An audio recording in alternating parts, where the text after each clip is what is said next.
Hello, hello, everybody. So grateful you're here. Welcome, Ashala. Welcome, Norma. How's it going? Ashala, How's how it are going? you feeling today over there? Oh, I'm feeling really, really well. I had an amazing dream last night.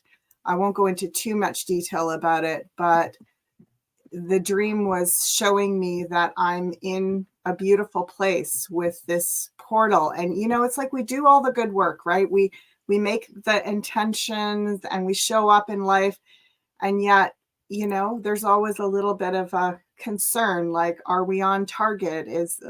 And you can't demand or expect those things. You just have to keep showing up and doing the work and being the best version of yourself that you're able to. And so the dream for me was an affirmation that I'm in alignment. And there's some things that I'm really looking forward to sharing with you all today, because I haven't actually set aside a specific time to talk about this portal with any of the presentations or shows or things that I've been doing lately. So I'm really excited to see where we're going to go together. Awesome. Explore. Awesome. Yeah. And Norma Thanks. Jean, how are you doing today? Oh, you know me. I'm in it, and I'm in it to win it. So it's always about a focus. It just all depends on where I get taken. And you know me, I follow where the right rabbit goes. Well, I thought we'd just take a minute here as everyone's coming in and make sure you hit the like button, guys. That's really important for us. And a share. This is a really important message for you. And it's for each individual soul to realize you're perfect where you are. You have everything you need within you. You don't need to chase or worry. You just need to observe and be the eye of that storm. So why don't we just take a couple deep breaths to just get ground into this moment so we can enjoy. In through the nose, out through the mouth. Make sure you fill your belly. Do it again. Breathing in peace and harmony. Exhaling any worry or fear. And then one more time.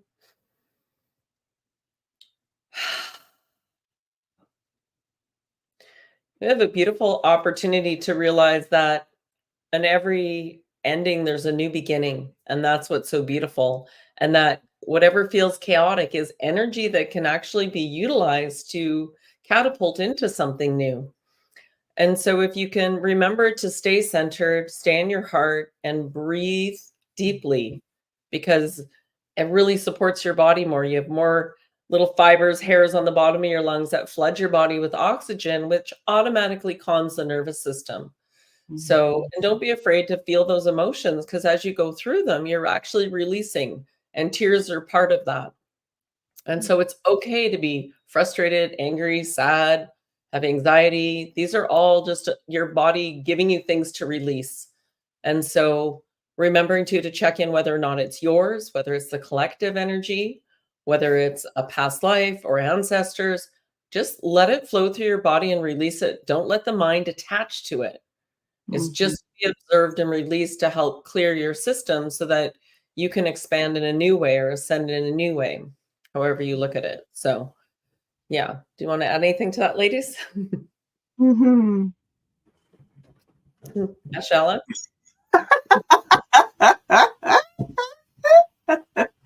I love what you're saying, Tanja. And there's something about, you were talking about, I don't remember what it was, but it brought up to me the concept of the number 5. Something that you said. Anyway, the idea that we are going through growth, and there's chaos in growth. And yet we don't want, like with the 5s in the tarot, we don't want to get attached to the chaos, and yet we don't want to resist it. We don't want to block that. It's growth. It's trying to move something through us. And especially around these portals, there's an increased activation of the chaotic energy, which is the toroidal pulse of creation. And it happens in pulses. It doesn't just happen like a continuous flow of energy. It's these waves or these pulses of chaos.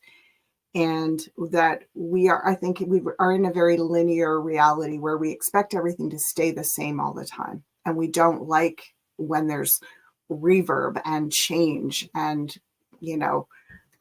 challenge in that. And yet that is part of a healthy system of growth. So I love the breathing in that, breath in that, self-awareness in that. Much appreciated. Yeah, beautiful. Normastein.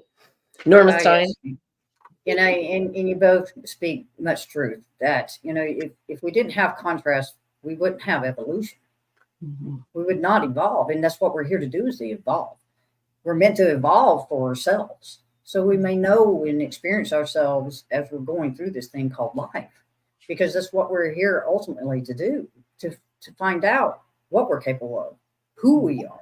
And in that, creating those endless possibilities of happiness, joy, and, all the great things that we want to define paradise to be. But without the contrast, what will we know what to create if we didn't have something to, define how to do that from?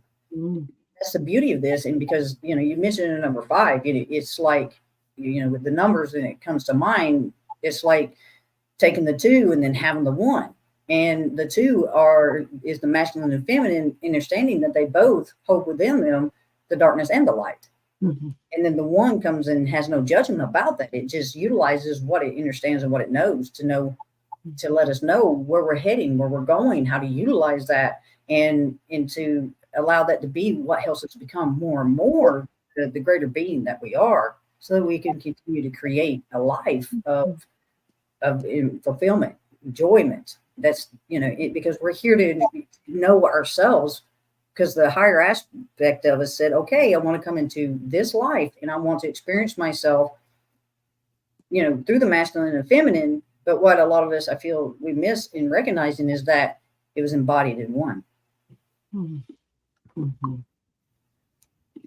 Can you explain that a little bit more? Well, it's like a lot of us, we can go through and we can have the beliefs that we have. For the most part, a lot of us as souls come here to experience ourselves in the one embodiment of the masculine and feminine. That's how we become whole again. Mm-hmm. A lot of us.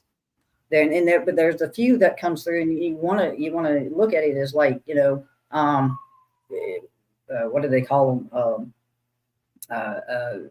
Twin flames. But the thing about it is that can be perceived from different aspects. In the only 2 that I see is that the twin flames are within us already, because it's the masculine and feminine, or we choose to split before we come here and experience ourselves through another embodiment. But I guess in my understanding, it's like there's no fulfillment in that to a degree. So it's 2 souls that agree before they come here. Hey, let's experience one another. You come in as the male aspect, I'll come in as the feminine aspect. And what we'll do is I'll give you the masculine aspect of myself in the female body, so that we recognize one another, and vice versa. So it just all depends on your conceptualization as to what it is you're coming to choose to experience and embody. So it's like there's so much in-depthness to this. This is definitely a show on its own, but this is what we're here for, is to talk about what's happening today. But just understand that this is all about you, period, and getting to know who you are. So yeah. Absolutely. And it's all about perspective and allowance and acceptance, and realizing when we put our energy towards something and then we attach to it, we're feeling it. And so be very cautious about where you choose to put your energy.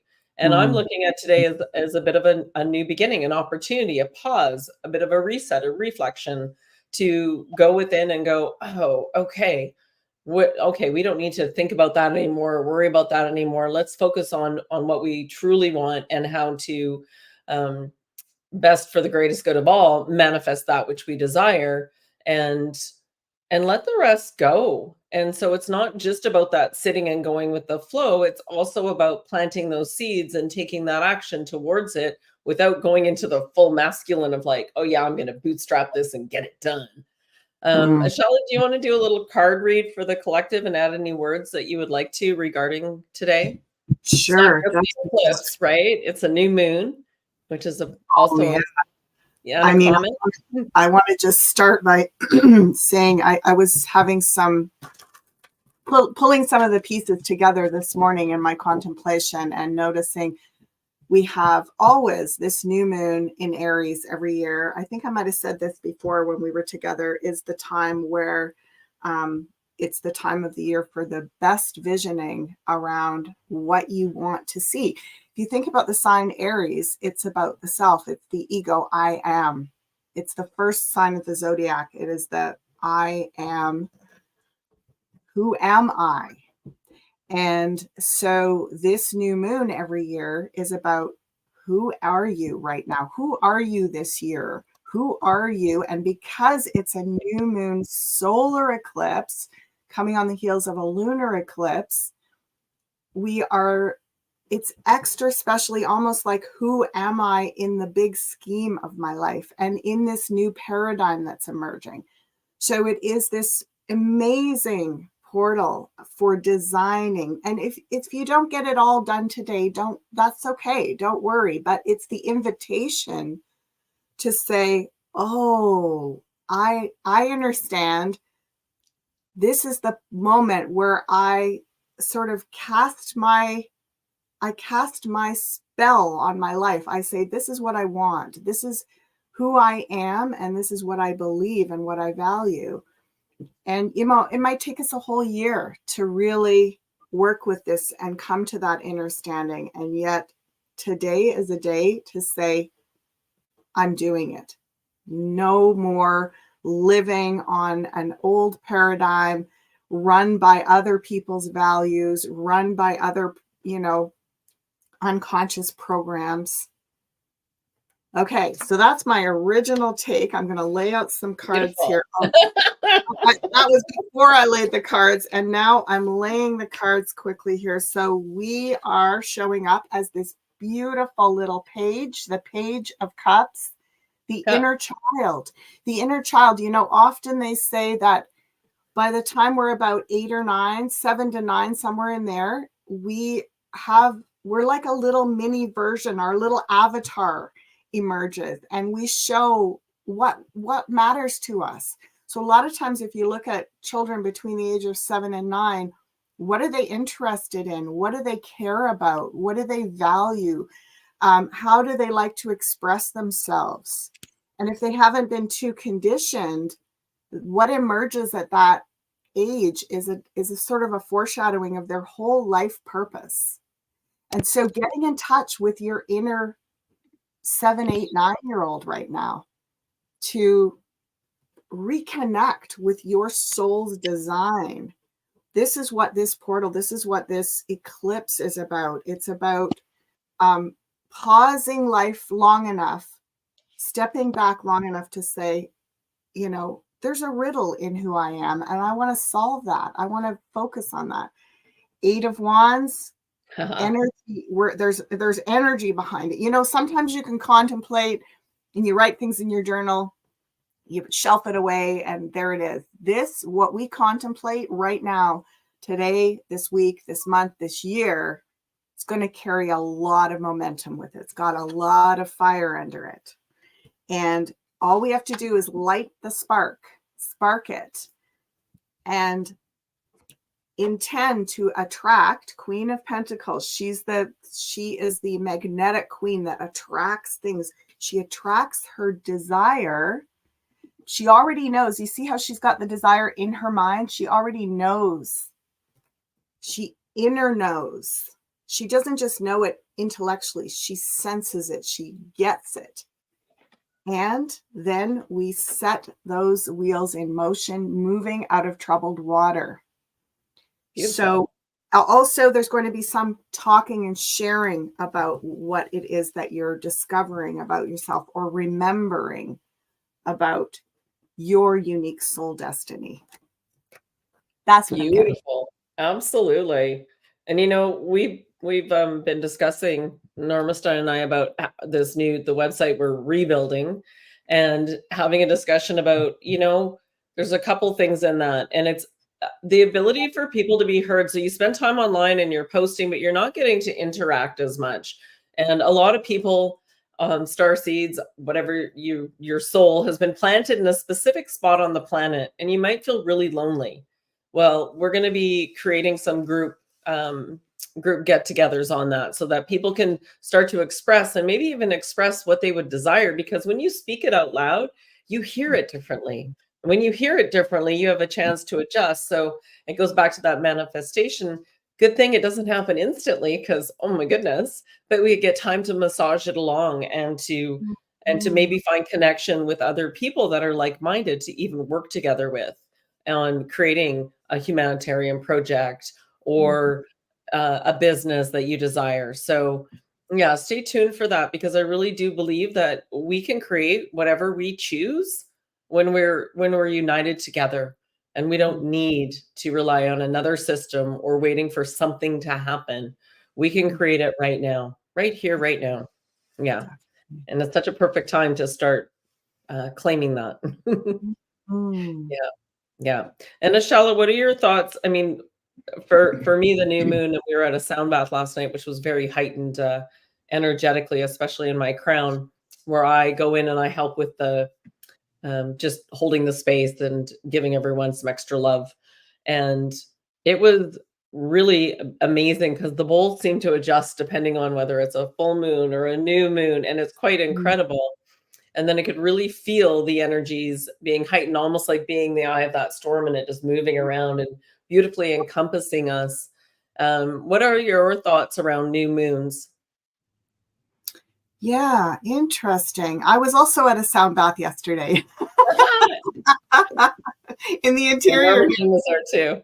And what a beautiful way to celebrate these portal transformative times. And you know, I always say to people, like, it's okay if you don't have something like that going on in your area.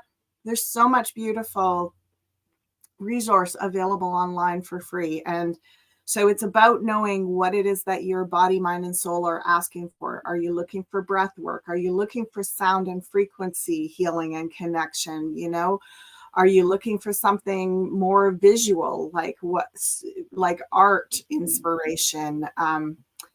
So yeah, I feel like there's ways that we can begin. I love the word you use, claim. We can claim what is perfect for us or ideal for us, because we're all different, and yet we all have overlaps and similarities. So we can kind of inspire and co-inspire each other.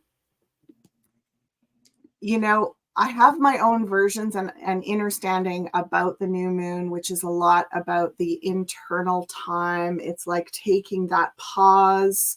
I think in connection with women's natural monthly cycle, it would be the time where we would step outside of the regular cultural activities and the social dynamics, and we would have this moment of isolation to contemplate, to reconnect with our soul self and our relationship with the divine. And of course, we don't have, well, I'm post-menopausal now, I don't have that regular cycle to call me back into my relationship with spirit. So I utilize the dark time of the moon to be that natural, quiet, introspective solitude time. And even if it's just for an hour doing my own meditation or my own journaling or whatever, it's the intention that goes with it. I'm not just grabbing a moment and going, oh yeah, I'm supposed to be doing this new moon thing. I actually sit for, several moments and feel so grateful that I've been shown the value of stepping outside of the chaos, being on that wheel, that hamster wheel, to give ourselves the dignity of taking the moment to reflect within. And for some reason, I'm looking for this new moon as well, this particular new moon in Aries. And I'm looking at the back of this deck of cards that I have, and I've seen the Ouroboros, right? The snake consuming its own skin. And I happen to be wearing my snakeskin shirt today. I saw that. On purpose because, and I didn't even see the cards when I picked this deck to read with. I did it on purpose because it is about shedding the old.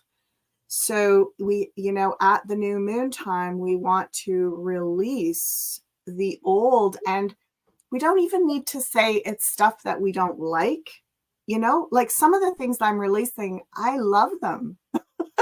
It's not that they're bad for me or they're toxic or I don't like them. It's just that they're sort of maybe have their expiry date in my current version of reality. They're not working. They've kind of served their purpose for now, and I'm just letting them go for now. So we don't have to be in this big, oh, I've got to purge myself and get rid of all this stuff. It's just letting things slide away so that new things can emerge, so that we're seeing ourselves as being new each moment, as opposed to, having to keep everything of our last month or last year or last lifetime. Yeah, and it's funny. Norma Jean, do you want to add to that? Oh yes, definitely. I do. It's beautiful that you bring that up because, given what I've been, gaining knowledge and things, of course, this is one of those that I went over, understanding what this really ultimately possibly signifies as far as what's taking place in the skies. Mm-hmm. And of course, this is a time where we're also talking about not just our sun itself, we're also talking about the black sun as well. Mm-hmm. And for you to touch upon the basis that, like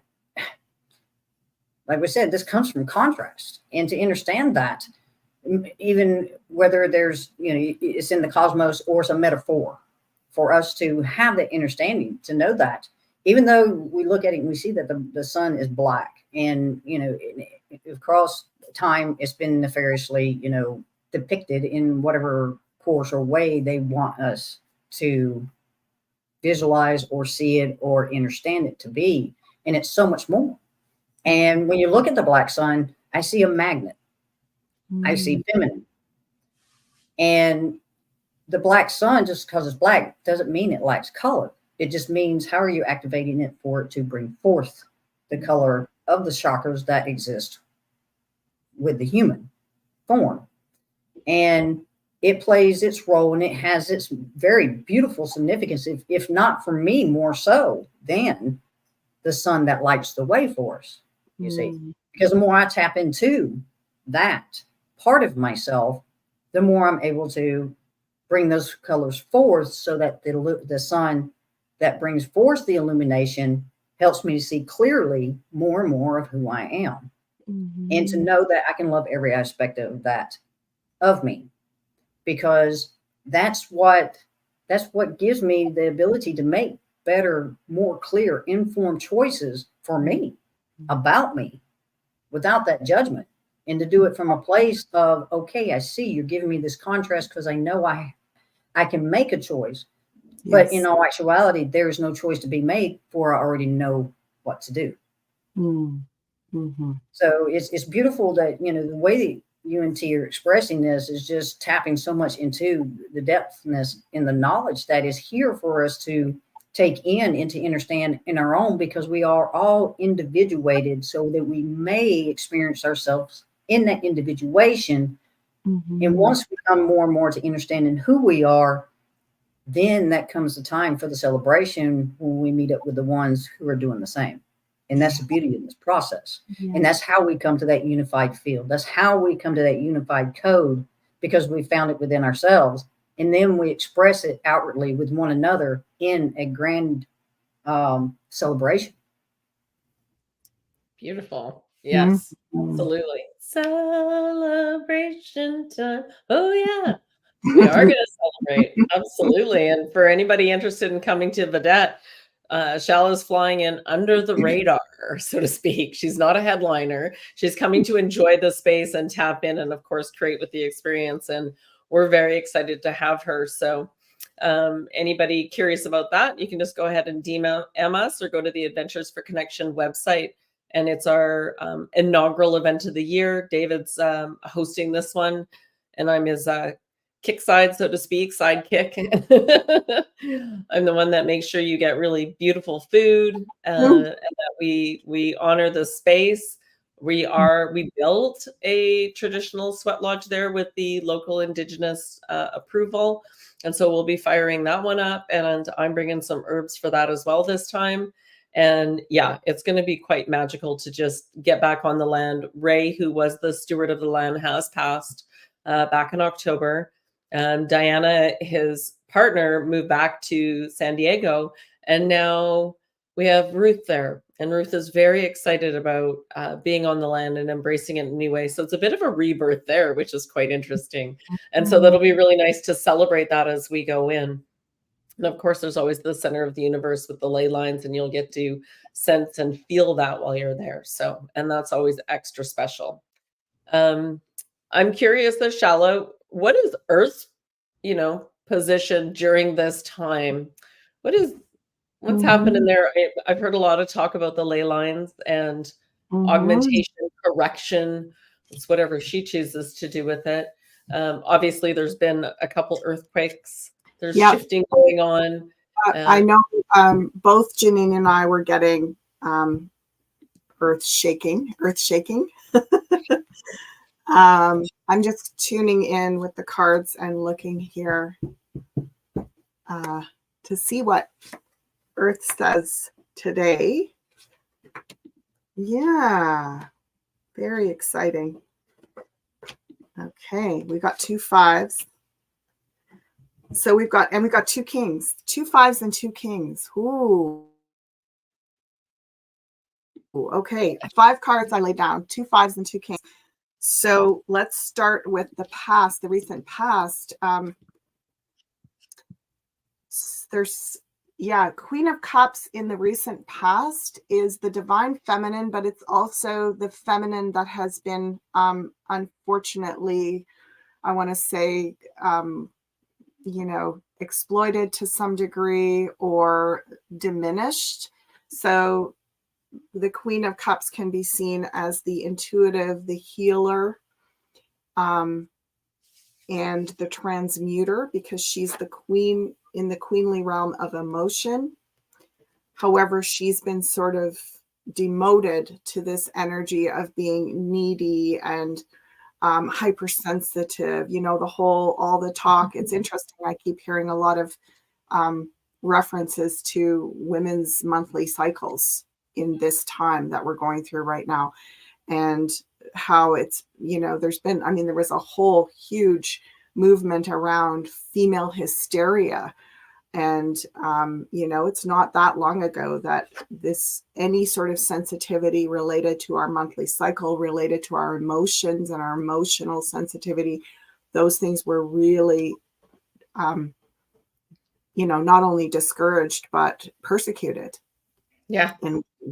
And so there is this building energy. Even, of course, if we go back a few centuries before that, then we have the terrible persecution of women's mysteries in general, with all the witch burnings and the atrocities that happened throughout Europe. So we have this growing energy of, it's almost like it was sort of relegated to the feminine, like it's a woman's issue. We're on a masculine trajectory here. We're building culture, and we're going into progress, and we're in development, and there's plenty of resources we can just exploit to our heart's content.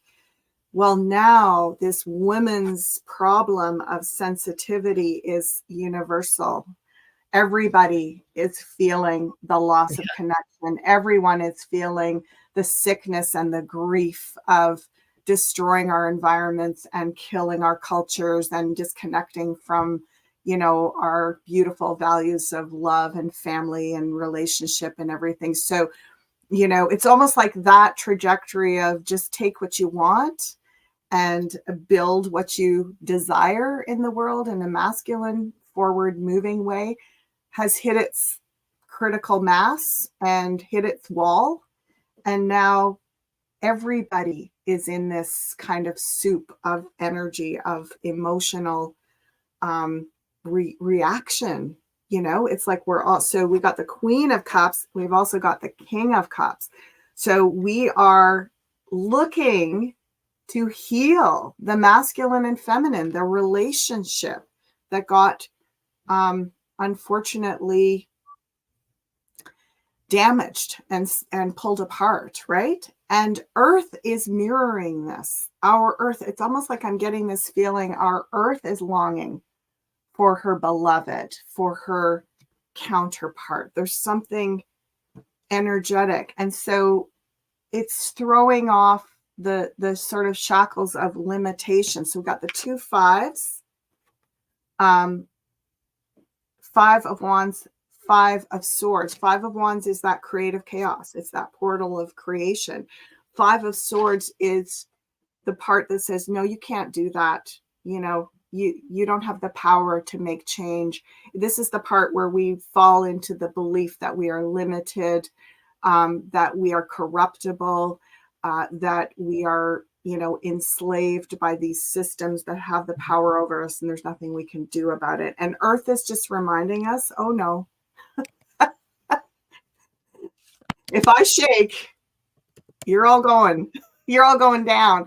So it's the same. It's almost like I'm getting this feeling from Earth, both the masculine and feminine aspect of Earth, is that it's like she's been in a way holding her breath, or holding all this grief, holding all this energy. And she wants us to come back into connection with that so we can share that healing process.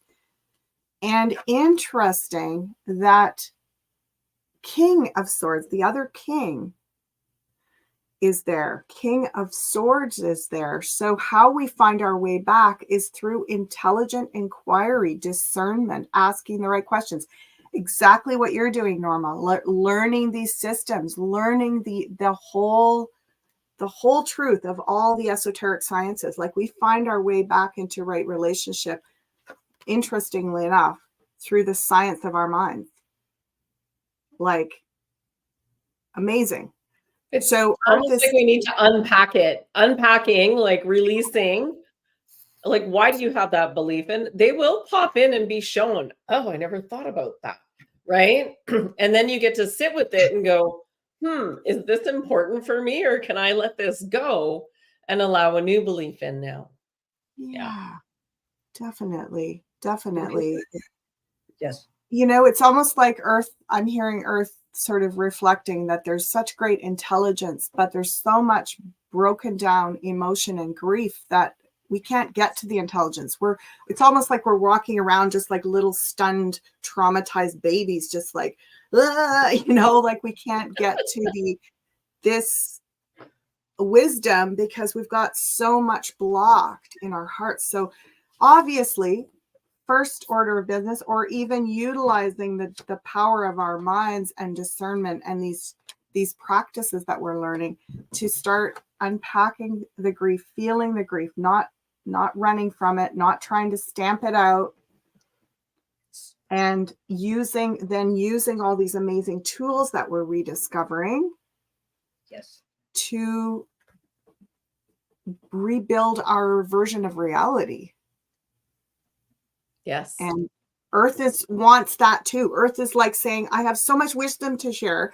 Can we get to the place where we heal the emotion that's being like sort of contained, and then the wisdom returns? Absolutely. Yeah. And it's not like we have to create all new wisdom. Much of this wisdom is already here. It just needs to be tapped back into.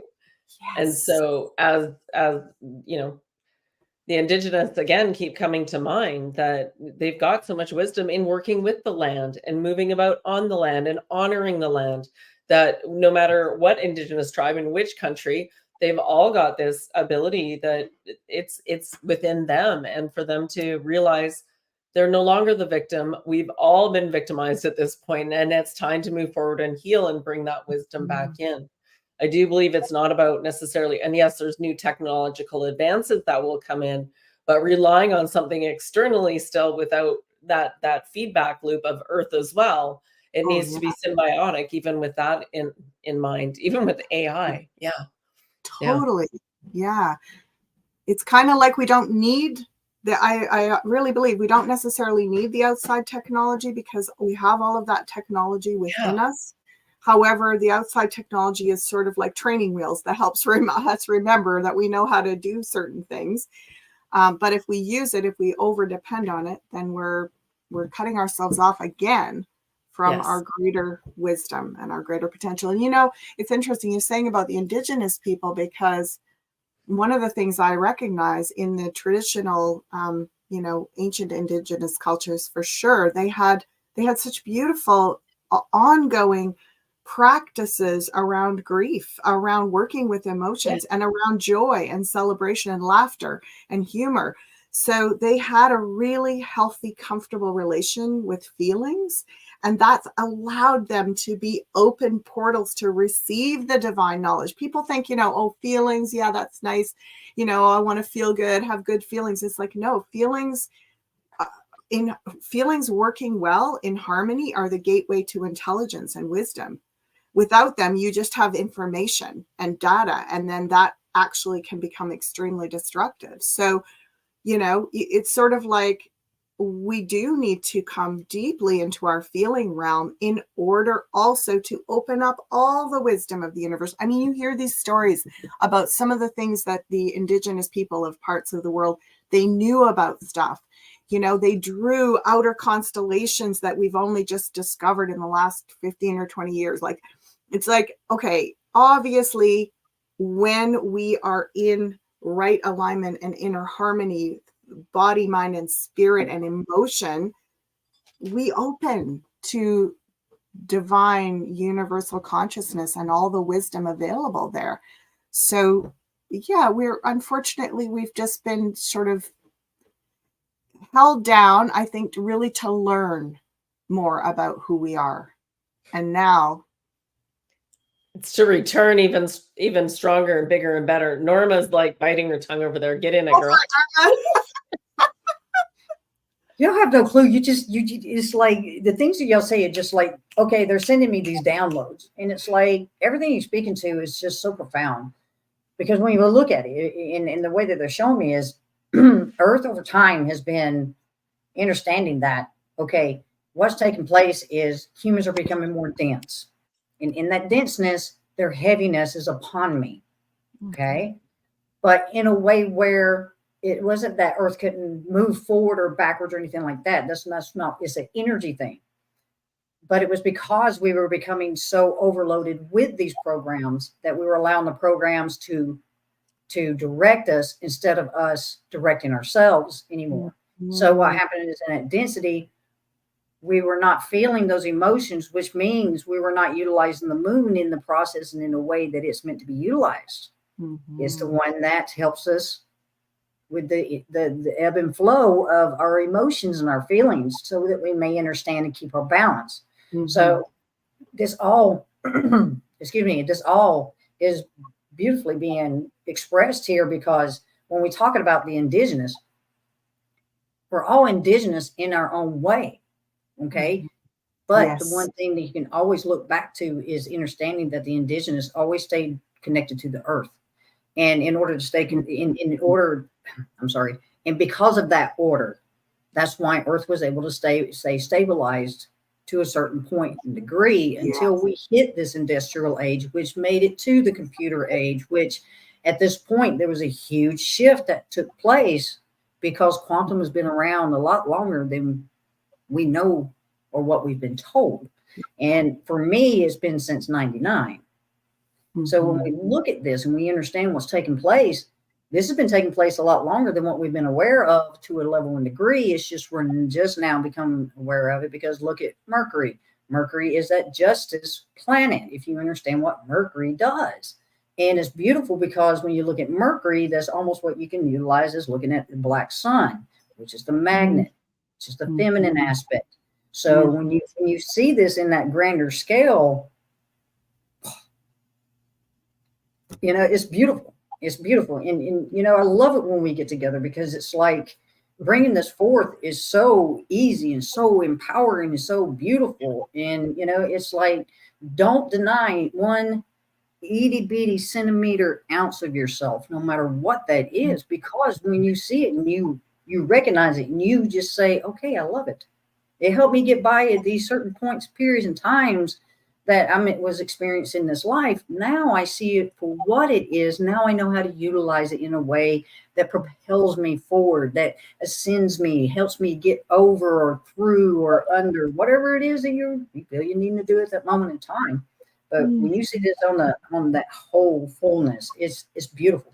It's one of those that if I could go back 20 years, knowing what I know now, I can only imagine where I'd be. But I went through my process in this lifetime the way I was meant to, and would not be who I am right now, feeling the way that I'm feeling and seeing the beauty in this process. If I'd not gone through what I went through in my early stages of adulthood, and I would not be sitting here with you two, just really being grateful and appreciative of this. Yeah. Yeah. And it's that reminder too, beautifully said, Norma, that we are all exactly where we're supposed to be at this time. There is no right or wrong. We made decisions. If you have regret about decision, you really got to let that one go because you made a decision. A lot of people sit and don't make a decision. And so movement is movement and lessons are learned, and there's no right or wrong way. And my toughest times have always been the greatest gifts or the greatest lessons that I'm like, oh, I wouldn't change anything now. I'm glad I was a black sheep. I'm glad I didn't fit in. I'm grateful.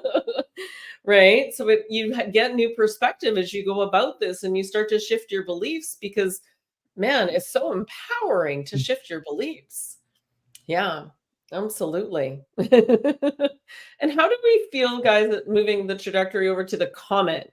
We're talking about movement, we're talking about Earth and changes. And how do we feel that comets fit in, Ashala? Yeah, interesting. I mean, I think about what comes to my mind and my heart right away is, I actually am feeling there's something also about Earth's magnetism, both physical and metaphysical, that is drawing energies. And it feels to me like it is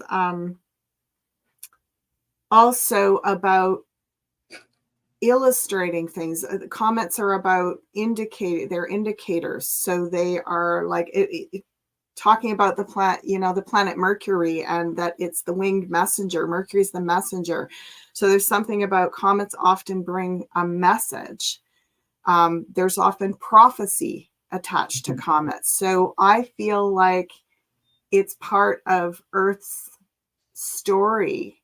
It's part of her story around, if we look at time as being not temporal and linear, but that Earth is kind of in the process of co-creating and designing her story, and that comets coming towards us are part of that narrative in a way.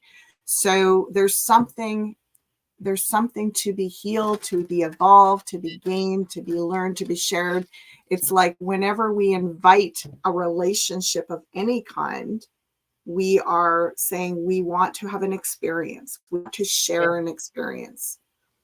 So in that very most metaphysical way, I just keep pulling this Queen of Pentacles. That comets have to do with Earth's magnetism, and we can see that very scientifically, but also Earth's desire to be visited by other planetary systems, and that there's messages. It's almost like we can read Earth's new information. There's information from other areas. It's like a carrier pigeon. Don't shoot the messenger. Don't shoot the messenger. A carrier pigeon, but also like there's a great attraction going on. It's almost a little bit, sometimes I feel we think about Earth as this being that's just sort of happily going along and not having many visitors from, I did a comedy show last night with two of my friends about the eclipse, and being that some of the indigenous people in parts of the world say it's the sun and moon getting it on. They shut off the lights for privacy, right? So there's something like, we think of these orbs or these entities that, you know, these beings, these planets, they're beings. It's like maybe Earth is lonely and she wants some company from that isn't just us. And, you know, she's like, I want to see someone from way off there, from my earlier homeland. Or so we think about it in this very, you know, sort of sciencey way, but there's something about relations. There's something about connections to other parts of the universe and the galaxy.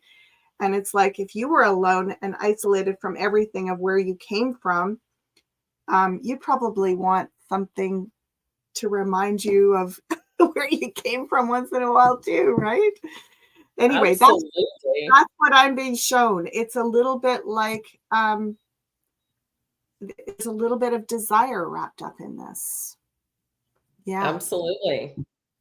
Yeah. Norma Jean, you sitting over there nodding your head. You know, it's just all beautiful to me. I'm just so mesmerized by the understanding and the knowledge I've gained about my purpose, my reasoning for being here, and understanding things from, you know, whether it's that I'm understanding it from the micro level to the macro, or the macro is showing me to that micro level. And, you know, it's everything is about energy, because that's all this is energy. And when you get to a place in space where you stop thinking of everything as a solid, and you get to what the truth of this is, and it's about the energy you are first, because it's where you came from. And you're expressing, experiencing in the tangible. You took something that was so large and you put it in this little vessel to have experiences. And, you know, in your concept of, you know, bringing forth the metaphor of that, the moon gets, you know, lonely, whether it's hooking up with the sun, or it's hooking up with Jupiter, or whoever it is that's coming through at the moment of time. I mean, you know, promiscuousness is not bad. You know, and it's like, it's about experiencing that energy. And when we get to understand that, when we encompass the fullness of the energy individuation we are, then it's about the experience and the expression of another who's doing the same. Yes. And therein comes the enjoyment of understanding and being able to know that, oh, you know, I remember that time that, you know, I know you. You know, I remember that time you taught me a lesson. I didn't like you so much then, but I absolutely love you now. Oh, yeah. You brought me a gift. You were a gift, and I'm so sorry I missed that point in time. But I see you now, and I love you for that. And I garner, and I am so open to more and more of those experiences being expressed through another, because that's where I get to know more and more about myself, is through who someone else is being with me. Whether I agree with who they're being or not, show me who I am by who you're being. Yes. Because you show me much, and you show me the grateful and much larger aspect of myself when I have those experiences. And then when I go out in nature, simple. I am a rock, because when I hold space, I become as still as a rock. So I know how to use that that element. I know how to harness it and use it to hold a space, literally. And it's like, I get that. And that's the reason why I have such a connection with the communication with rocks. Yes. I get that. So that's what I experience. That's what I come to know, because this is mine. This is me. And I'm enjoying every moment of it that I possibly can, because just like any of the rest of you, I go through things where my state of being is like a roller coaster. But it's those roller coaster moments where it's the up and downs. You learn the most about yourself. You learn more about your integrity. You learn more about your strengths. You learn more about, your weaknesses, and you find that balance within all that experience. That's the beauty to us. And that's what this day is for. See who you are in this day, because you're getting both aspects at one time. They're coming together. They're giving you that chance and opportunity to show you that the portal, the single portal they are, is opening such a huge gateway to self. Yes. Yes. Yes. Yeah. Every single, beautiful Norma, every single trigger is a gift. Because it's a reflection of what you get to look at, or what you should look at, in order to evolve and move forward. Yeah. I look at them as gifts, and it was a good one yesterday where I was like, oh yeah, there you are. I see you. Yeah, absolutely. Ashala, would you like to, I'm curious, I got this thing going on with plasma right now. And what would plasma like to tell us right now? Well, interesting, because I was just going to say, have either of you ever seen, or any of the viewers ever been around, like, I guess they're not called comets if they're smaller, right? What are they called when they come down flaming from the sky? Asteroids, maybe. Yeah. Anyway, I had the opportunity, this is, gosh, how many years ago would it be now? About 6, I guess, 7, maybe 7 years ago. I was in the Kootenays, and we had I guess it was an asteroid or something, but it actually came right down Kootenay Lake. Like, it flew along the lake, and you could hear it coming. And I was living in a remote place, a beautiful, like, little cabin up on a hill. And I heard this sound. It was just like a massive roaring jet or something. And I was like, and it was sort of evening time, nighttime. It was getting dark. I was like, what is that? I'll go to the window, and I literally saw it blazing down the lake. It looked like about the size of, I don't know, like a small car or something. And it was like this flaming ball that was going down the lake. And I was like, oh my gosh. But what was so extraordinary about it is I felt no fear. There was no fear. It wasn't like, my first response was not terror. In fact, if it had been a human plane, I would have felt fear. But I did not feel fear. I probably would have stood there and coming right at me, and I would have just been so awestruck. I would have just probably it's my destiny to be crushed by this asteroid, because what a way to go, right? It's like, right? I mean, just so, like, I was just like, oh my God, as I was just like, so powerfully beautiful. And so again, if we're not looking at these, like, we've been fed this narrative of fear about everything. Everything is scary. Be very afraid. Like, I mean, even like a lot of what's being talked about with this eclipse, like, don't go outside. Don't let your pets go outside, because your dog might look at the sun. I mean, oh my gosh, it's just so weird, right? It's like, holy. And yet these phenomena, I think we talk about our ancestors and the indigenous people had great reverence for these things when they came through. Well, no kidding. They weren't afraid of them. The narrative they lived in fear of these things. I think they were in awe of these things, as we all should be. It's like something is coming to us from another place. Is that, like, we just have this narrative that that's bad. Right. So I feel like that is a lot of, that's a lot of this, the unfortunate, we've come unglued from love. Yeah. Like, love says things come here. Even if I end up dying from it, it comes for, like, is the goal just to live, or is the goal to have an amazing, powerful, meaningful life? Like, right? So anyway, somehow this relates to your question about plasma, Tanja. Relates to, there's something about the frequency, the intelligence, that once we're in that zone, I'm going to tune in with it. It's very healing. Yeah. It's very healing. Like, and it's even healing. Thank you for hearing my story, because I actually never, I've told that story as like, wow, this really cool thing happened, but I've never really acknowledged how it wasn't frightening for me. That it was really awe-inspiring. And I feel like I could even get more out of that if I were to experience something like that again.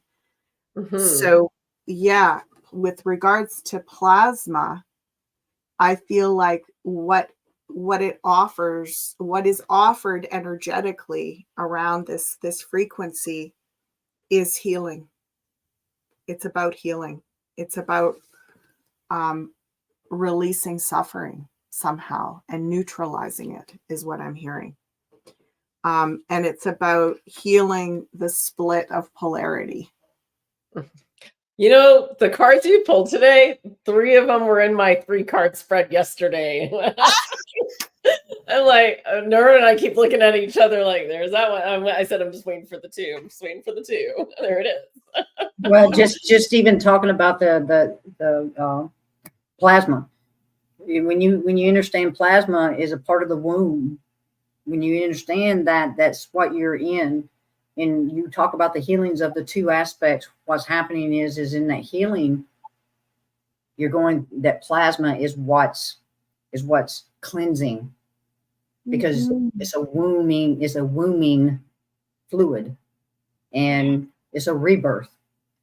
Even though we have a rebirth every single day, every day is the dawn of a new day, literally. Plasma is what plays a role in that. And it's beautiful that you brought that up. It's like so clear. And I hear also it's the glue that holds polarity together. So there is this, again, it's like a broken magnet. You can bring it back together. It may not ever fuse together, but it can still come together. But it still has that, that bouncing off effect, because there must be that contrast. And then magic, wisdom, and intelligence. And this is something, oh, wow. Yeah, I'm getting good, big hits on this. Magic, wisdom, and intelligence that can live in like the plasma frequency, which cannot be corrupted. So one of the things, we look at these dark entities, the dark force, the controlling paradigm, the power dominant models. The reason they work so very, very, very hard is because they can't hold frequency that is based on universal wisdom and intelligence. Unified field. If you're creating an artificial version of intelligence, you have to continue to reform it every minute, every hour, every day. It needs constant maintenance because it doesn't hold frequency. It can't sustain it. Nope. Believe it or not, fear cannot be sustained without constant triggering. And this is what I say to people. I say all the time, like literally give peace a chance, because this frequency, like you could say, when you look back over our known, what we acknowledge as our history at this moment, you could say, how do we have a shred of love or, anything left? Like, how has it not all just been completely destroyed by all of this destructive force? How does it reform itself and reemerge again and again and again? The destructive force has to continue to apply itself in order to maintain that control. But the frequency, in contrast, the frequency and the plasma frequency is eternal. And it's based on universal wisdom and consciousness. So it doesn't have to constantly be reapplied. We just have to clear away enough of the dark controlling machinations to let it blossom. Like in Qigong, right? They say Qi is intelligence, wisdom in the body. And when we do Qigong, all we're doing is opening up the places that we've got blocked because of the controlling paradigm that we've been programmed. Not that we've been, that we are still being, right? If it was in the past, it wouldn't take long for us. If it stopped, it wouldn't take long for us to heal and get out of this. The fact that they're continually applying it and we're showing up for it. We're turning those dials on and watching the media and getting caught up in all the fear, and we are letting these governments do this stuff with just sitting back going, oh, they have so much power, we can't do anything. So yeah, plasma is doing us the beautiful job of removing the trauma and the suffering regularly. It's like healing us regularly from that, is what I'm getting. Beautiful. I don't know, it's popping into my head. I'm like, okay. And I think it's being in awe of all that. And I wonder what other magic will come into as we move forward. So Welcome to the unified field. I'm right? telling you, that's the unification field. Yeah. That's how you understand the difference between the matrix and the unified field. And how does it make you feel? And the insurance, there's an insurance policy with magic. I've worked with magic for decades, and the most extraordinary things have happened in the magical realm as I've been doing different practices and healing ceremonies and so on. However, I would never demand or expect that, and I can never guarantee it. It's not an on-demand system. It's based on where I'm at and how authentically and humbly I can hold that frequency. So it's, this is what we're learning to do. It's not about getting some superpower and having an advantage. It's about getting in right within yourself so that you can live naturally with all the beautiful medicines and potency and abilities that we have innately within ourselves. It's about clearing enough of the other stuff away, even if it's just for an hour. I've done ceremony with people, and we've been like, wow, like so many things going wrong just beforehand. And like, I know you two know you do this as well. And you're just like, I don't even know if I can like continue to show up and hold this frequency. Sometimes you're just laughing and going, we'll see what happens, right? And yet you just keep showing up humbly. And if it's in alignment that you receive a big sort of reflection back from the universe, some of the most extraordinary things, supernatural things can happen. But in that frequency, that's the insurance. Nature and universal law does not give that power in ways that is not in alliance with universal law and open heart consciousness. It doesn't. The other type of power is artificial, and it really doesn't hold that much weight in the big scheme of things. It really doesn't. No, and it can't be held forever either. And it can't be. No, and I think the most beautiful part is the plasma is the unified field. It reminds us that we are also very intricately connected. Yes. Yeah. And that when you hate on someone else, you're hating on yourself in a way. Totally. Yes. And so even though there's things that you maybe look down upon in this world, now is your opportunity to let that all go and focus on self. What can you do? What can you control? And start to move in the direction that which you really truly desire in your heart, that makes your whole being light up and vibrate. Yeah. Yeah. I think we can end it right there. Charlotte, did you want to add anything? I'm so looking forward to Vedette Lake. And just maybe tell us a little bit more about that one more time. Absolutely. So Vedette Lake's about 5 hours from Vancouver. And during the lockdowns, I was outside in parks working with a master dowser. And in my trying to explain to people what ley lines were, I started looking it up, right? How do I explain this so people can understand what I'm trying to say? Because most people are like, whoop, right over their head. I'm like, all right, they're not getting it. How else can I say it? You're doing beautifully. Keep going. Right? You're doing And so I was looking it up and I found Vedette Lake. And I said to my friend Rain, I'm like, oh, we have to go there because there's a center of the universe and an energy vortex there. I had to go check that out. And very nonchalantly, with no expectations, we went up and checked it out. And it's very rustic. The cabins, there's no cell service there. So you definitely unplug. And right away, the land greets you. And you will feel better. Even my mother, who's not as open as I am to things, was like, oh, my back feels better. I'm like, huh? So it's very supportive. The birds sing more. The land really wants to help and heal. It's meant for that. That's what its desire is. And we know that from being there many times. And so we're taking this opportunity to get together and celebrate and explore ourselves and come out with some new tools and maybe some new routines and what's not working. And when you, again, share things out loud and voice it, or somebody else says something and that makes you realize, oh, I never thought of it that way. And it brings something up for you. It's this beautiful circle energy that we create of allowance and just letting everyone to have their experience and share what they would like. And just have a really deeply restful. I sleep better there than anywhere else. That's one of my favorite, deep dive spots, because in the cabins, there's no electricity. So there's no generator at the cabins we're staying at. There's a wood stove. There is propane stove, like you have hot water.